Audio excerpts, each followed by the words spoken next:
Learn English with English Daily Podcast. We upload your podcast every day, so listen and grow like a pro as an English speaker. Listen now, the story and vocabulary and idioms will be discussed in the end. Don't forget to like, share and subscribe the channel.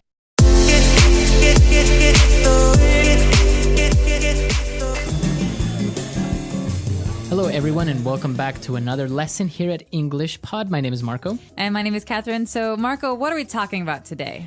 Today we are taking a look at a guy who is a little bit too afraid of people in general. There's a good word for this in English, someone who's almost too afraid all the time, someone who is overly cautious. We call this person paranoid. Okay, so if you are paranoid, you think that everyone is wants to hurt you or that everyone is out to get you. Wait, did you hear that? That's, No, did you hear that? No, I didn't. Someone at the door. So, Marco, can you check the... Okay, that's paranoid. You know, you're always hearing voices and noises and things. Yeah, so a paranoid, somebody that is paranoid. All right, so why don't we listen to this dialogue for the first time and see what this person is all paranoid about. There it is again. Dan, dude, you have to come over to my house right now. Is everything okay? Just get over here.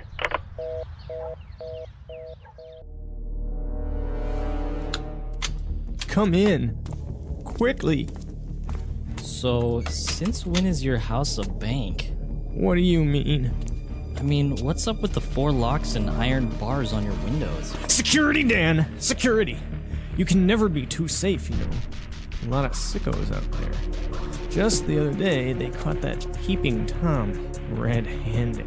Had a high-power telescope and binoculars by his window. What's the matter with you? Why are you acting all paranoid? Paranoid? I'm not paranoid! I'm cautious! You see, Dan, we have to be on guard at all times. People just invade your privacy as if they knew you. Telemarketers, solicitors, even your bank. They have way too much information. I like to keep everything on a need-to-know basis. Okay. Well, what did you want to see me about? You're being watched! Be careful, Dan. Be careful.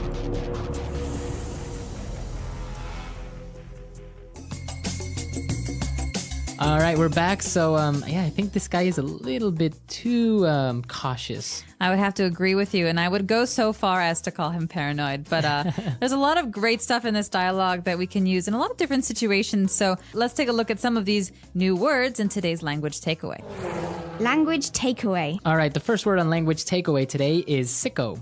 Sicko is also the name of a movie that was a documentary famous in America by Michael Moore, actually. Right. But sicko, in this context, means someone who is a bit weird in a bad way. So if you tell somebody you're sick, but like in that tone, right? You're saying you're sick. You're a sick person. You're gross. Right. You're saying you're gross. Or people who have inappropriate humor, who make jokes about not so nice things. Right. Yeah, they're sick. But in this case, sickos are people who maybe like to hurt other people, or people who are a little bit crazy, people who are not normal. So it's not a nice way of calling someone crazy, right? If you say, oh, he's a sicko, it's not really nice. Not at all. It's a way of saying that you're almost scared of this person because they're kind of weird and almost they have problems. All right, so sicko. Moving on to our next word, we saw that the guy was afraid of... Telemarketers. Exactly. So what are these guys? Well, we've got 2 words being put together here, tele and market. So tele... Like telephone. Telephone, over communication. So they're not in person. They're people who call you up and market things. They try to sell you stuff over the phone. So this is very common. You get a phone call on your cell phone and they ask you if you're happy with your long distance calling plan or if you need new TV cable or something like that. And they always call during dinner or late at night, which drives me nuts. Exactly. So these are telemarketers. These are people who call you trying to sell things to you. And very similar to these is a solicitors. Exactly. But the big difference here with solicitors and telemarketers is that solicitors actually go to your house. They knock on your door. So they're also called door-to-door salesmen or saleswomen. That's right. So door-to-door salesmen, they go from door to door trying to sell things. But in this case, a solicitor is someone who comes to your house to try to get you to do something, to buy something. All right, very good. And moving on to our next word, we have a peeping Tom. That's right. We heard this a little bit earlier in the dialogue, and a peeping Tom is again a negative thing to say about someone. A peeping Tom, well, the word peep means to look, but kind of Quick like, look. yeah, it's a quick look. So peeping Tom is a person who spies on other people. Okay, so a synonym of a peeping Tom would be a voyeur.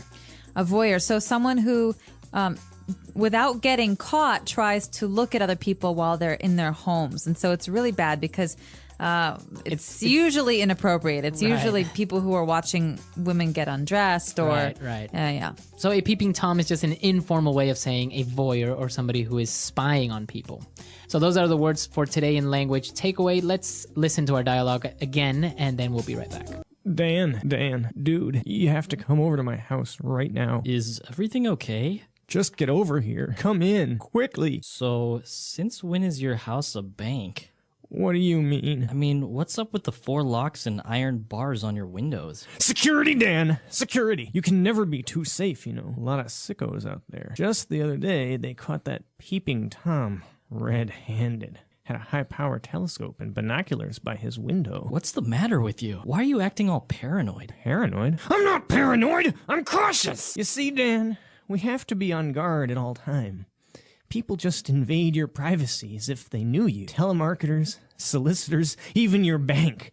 They have way too much information. I like to keep everything on a need-to-know basis. Okay, well, what did you want to see me about? You're being watched!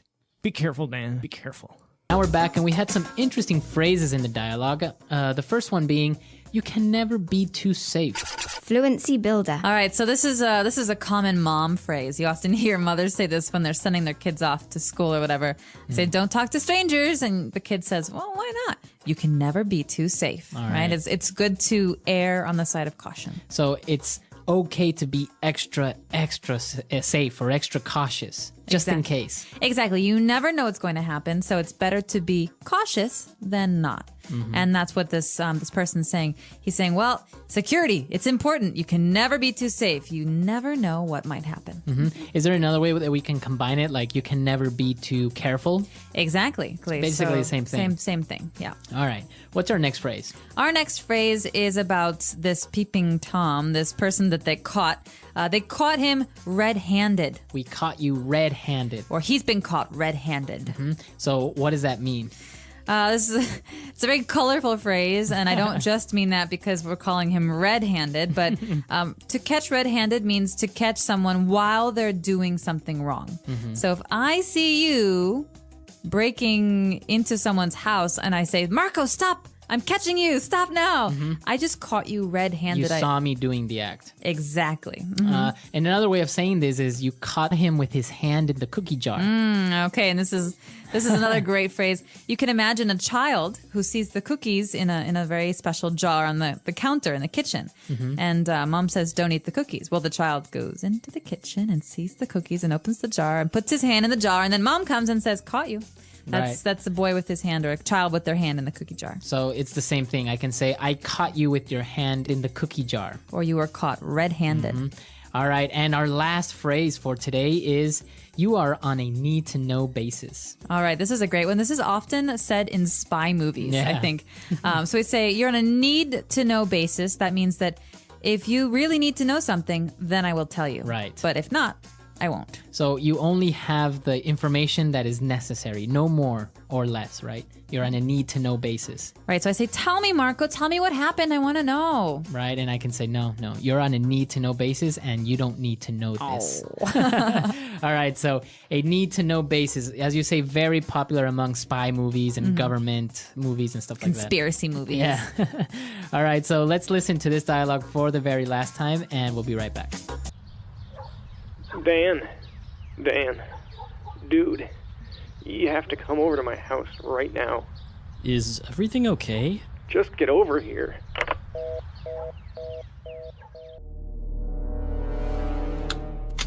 Come in. Quickly. So, since when is your house a bank? What do you mean?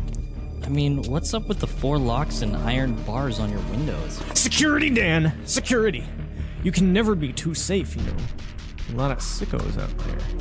Just the other day, they caught that peeping Tom red-handed. Had had a high-powered telescope and binoculars by his window. What's the matter with you? Why are you acting all paranoid? Paranoid? I'm not paranoid! I'm cautious! You see, Dan, we have to be on guard at all times. People just invade your privacy as if they knew you. Telemarketers, solicitors, even your bank. They have way too much information. I like to keep everything on a need-to-know basis. Okay. Well, what did you want to see me about? You're being watched! Be careful, Dan. Be careful. All right, so the guy's a little bit paranoid. There's another word for this as well, similar, right? It's schizo. Schizophrenia is a disease, and a lot of people have it, and it's not too uncommon. But a popular slang word to say someone's crazy is schizo. So if you guys remember this movie, A Beautiful Mind, it's all about this famous mathematician named John Nash. And, well, he was a genius. He came up with game theory and a lot of subsequent usage of this for economy, for many things. But it was proven that he was schizophrenic, right? A paranoid schizophrenic. So not only did he kind of have experience reality in different ways, but he's also paranoid. So he was afraid that the government was trying to kill him, and so he was irrationally afraid of everything going on around him, and it made him very unsafe because he could hurt himself or hurt other people. And the interesting thing about this is that there is no actual cure for it. You just learn to cope and live with it. So you never really get cured. You just kind of live with it. Learn how to understand Yeah. what's real and what's not. So it's interesting. It's a great movie also, by the way, if you've never seen it or you get a chance to watch it. And that's all the time we have for today. So if you have any questions, doubts, or comments, please come to our website, englishpod.com, and we're there to answer them. Yeah, we hope to see you there. And until next time, English Potties. All right, bye-bye. Please subscribe our channel not to miss out our daily English podcast. Thank you.